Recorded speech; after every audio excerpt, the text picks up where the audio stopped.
moi, je vous dis, là, cette histoire-là, ça ne passe pas du tout sur bien des niveaux. Je vous remets un peu les choses en contexte. Il y a quelques jours de ça, ça se passe à Montréal, dans le secteur où il y a eu d'ailleurs, il y a quelques mois à peine, ce policier. Donc, qui a été abattu en pleine fusillade. OK? On est dans le secteur du poste de quartier 26 à Montréal.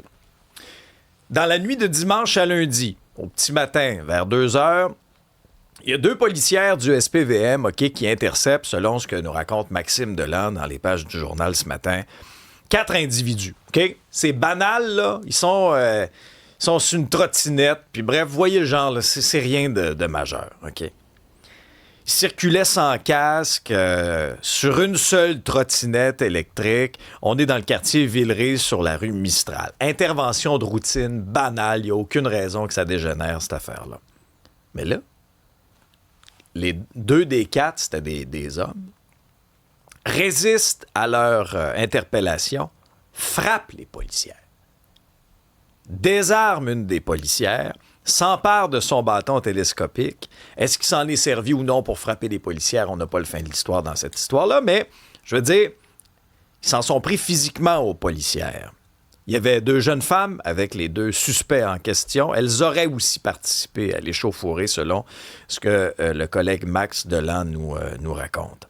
Ce qui est incroyable dans cette histoire-là, et ça passe très, très mal, c'est qu'essentiellement, ils ont été libérés. Fait que là, c'est quoi le message que ça envoie, là? Tu peux battre des policières à Montréal. Puis après ça, tu passes devant la justice, tu es libéré en attendant la suite des procédures. Je la comprends vraiment pas, celle-là. Maître François-David Bernier est avocat et analyste judiciaire. Bonjour, Maître Bernier. Bonjour, Alexandre. Fait que désarmer un policier, désarmer une policière au Québec, ça n'a pas l'air grave? Je ne sais pas dans quelle société de mou on s'en vient, là, mais ça, moi non plus, je la comprends pas. Il n'y a pas si longtemps, on se scandalisait de penser même que quelqu'un pouvait insulter une policière. Rappelez-vous, là, un homme là, qui insultait, qui était accusé de libelle diffamatoire envers une policière. Mohamed Bekali. Déjà, comment? Mohamed Bekali. Oui, c'est ça. C'est ça. Et déjà, on était aux barricades à dire ça n'a pas de sens. Comment on laisse faire ça? L'autorité est importante. Et c'est ça. On verrait pas ça aux États-Unis. Excusez, là. Quelqu'un qui fait ça, il se fait tirer dessus. Là. C'est pas compliqué, là. Je veux pas être extrême, mais c'est ici, on va jusqu'à oser mettre la main sur des policiers, de les frapper. J'ai pas tout le détail de l'événement, mais c'est très grave et je suis pas sûr là, qu'on réagit adéquatement parce que le signal envoyé, je suis pas sûr que c'est le bon. Est-ce que on veut ça que des policiers arrivent et que les batailles commencent? Ben non. La réponse est non. Maître Bernier, on va prendre le temps de décortiquer les accusations. OK? Donc, les 2 femmes en question, Iman Chemouri, 25 ans, Doha Sakri, 23 ans, libérées, mais pourrait être accusée prochainement de voies de fait sur des policières et entrave à leur travail. Le 3e, Samir Ben Zeraouia, 25 ans, accusé de voies de fait et d'entrave à un agent de la paix. Retrouver sa liberté en attendant son procès. Et l'autre, c'est là que c'est le plus grave au niveau des accusations. Mohamed Montassir, 25 ans, avoir désarmé un agent de la paix, voie de fait sur un agent de la paix, entrave au travail des policiers. Ben Christy, le juge aussi, lui a accordé sa remise en liberté. D'ici son procès, il y a des conditions à respecter. C'est tout? C'est difficile à comprendre, c'est certain. Mais il faut savoir qu'en matière de remise en liberté, la règle principale, c'est la remise en liberté. Donc, tout le temps? Tout le temps. Ou presque. Tout le temps, sauf si exception, si la couronne s'objecte à la remise en liberté. Et là, il y a des critères. Et bien, je vais vous dire, c'est assez évolué. N'oubliez pas, on est dans une société où est-ce que les chartes sont supralégales, sont au-dessus, sont très fortes. Donc, la charte dans ce domaine-là, la liberté, c'est précieux. Avant d'y atteindre, il faut vraiment que ça soit très grave. Il y a beaucoup de jurisprudence à cet effet-là.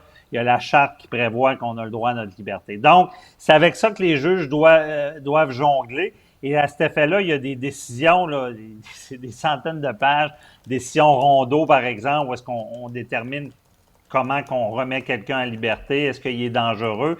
Et il y a 3 critères, Alexandre. Le premier, là, c'est vraiment, est-ce qu'il y a un risque que la personne ne se représente pas au tribunal? Bon, si oui, on le garde incarcéré. Le deuxième, c'est est-ce qu'il y a un danger pour le public? Est-ce qu'il y a une dangerosité?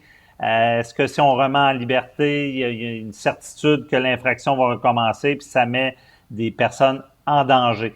Et le troisième, mais là, les gens qui regardent ça en tant qu'avec une tête de juriste vont dire, ben c'est peut-être là que ça a accroché dans ce domaine-là.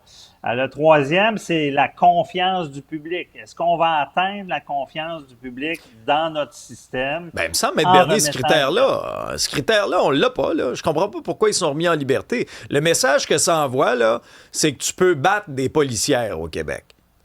J'en reviens pas. Ben, qu'on soit mou comme ça, j'en reviens pas.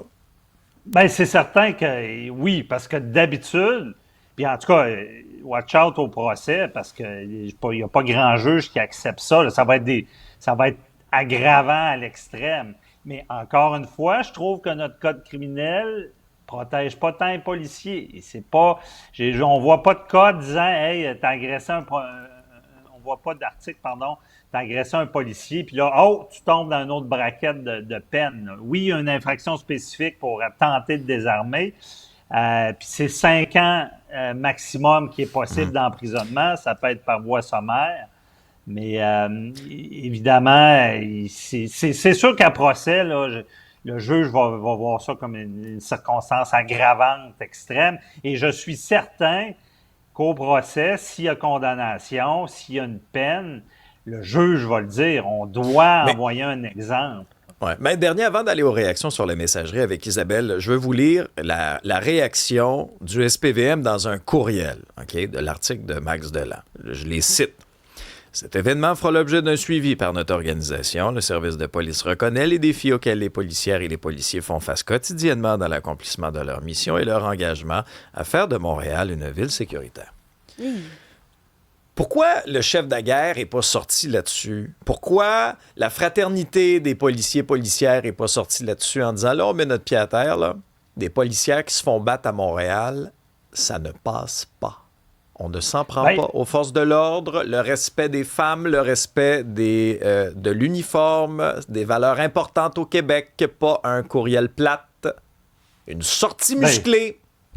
Oui, c'est poli, c'est flatté, Non, il devrait, tu sais, je sais pas qu'est-ce qui va arriver dans les prochaines heures, dans les prochains jours, mais c'est inacceptable. C'est le système qui est attaqué dans ce temps-là. Totalement. Comment on peut tolérer de ne pas réagir? Puis déjà, le signal qui est envoyé des remettre en liberté, je peux pas tout vous expliquer les pourquoi. Je comprends. Il y a des conditions qui sont mises. S'ils brisent les conditions, ils vont aller en dedans. Mais non, effectivement, je pense qu'il faut dénoncer ça parce que c'est le genre d'affaires que je pense des fois, il y a de l'entraînement. Puis c'est une connaissance. Comme je vous dis, là, je suis tannant avec ça, mais je vous dis, aux États-Unis, on ne ferait jamais ça. C'est deux mondes. Pourquoi ici, on tolère ça? Et je pense aux policiers aussi, surtout avec ce qui est arrivé il y a quelque temps, un meurtre d'un policier. Donc, tu sais, comment ces gens-là peuvent être engagés, bien faire leur travail, si le système ne les protège pas? Ici, le message est mauvais. Là. Puis effectivement, le chef de la guerre devrait sortir, dénoncer ça et dire là, et j'espère que les tribunaux, s'il y a condamnation, donnent... Il y a ça, le micro a cessé de fonctionner. Il y a ça, il y a aussi le recrutement des policières. Là, ça fait plusieurs cas quand même envers les femmes policières, le sentiment de sécurité, mais surtout moi ce que je vois sur la messagerie, parce que c'est plein en ce moment, ça ne fait que texter. Les gens sont cyniques, c'est vraiment ça. Les comprends. Les gars battent des policières. Imaginez comment ça peut être dangereux pour la population. Allô? Auditeur de Saint-Jean-sur-Richelieu, je suis outré, fâché, scandalisé. Voyons qu'on laisse faire ça. Il y en a qui ont zéro confiance, puis il y a beaucoup de zéros dans pas de confiance. Il n'y a rien de positif là, dans ce qui sort présentement. Puis il y en a plusieurs qui pointent du doigt le fait que la SPVM ne sort pas aujourd'hui. Puis il y en a qui, sur leur sentiment de sécurité, ça vient jouer. Alors, c'est certain quand on a un problème, qui on appelle? La police. On pense, on doit croire dans notre système qu'ils sont respectés. C'est un maillon essentiel.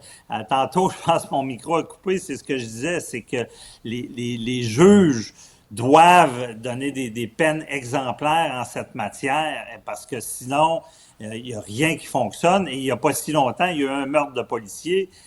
Comment on peut vraiment avoir un système judiciaire qui fonctionne si on dénonce pas haut et fort une attaque. Et c'est pas, comme je disais, on était scandalisés des insultes. Imaginez, là, on attaque. On est ailleurs. C'est de la violence. Il y a des lignes rouges dans la société parfois qu'il faut être tracées au sol. Des fois, j'ai l'impression qu'on a peur de le faire, puis qu'en plus, les tribunaux mettent pas leurs culottes. Et qu'on n'est pas sorti du bois. On a beau crier haut et fort, là. On n'est pas sorti du bois si ça suit pas. Merci, Maître Bernier.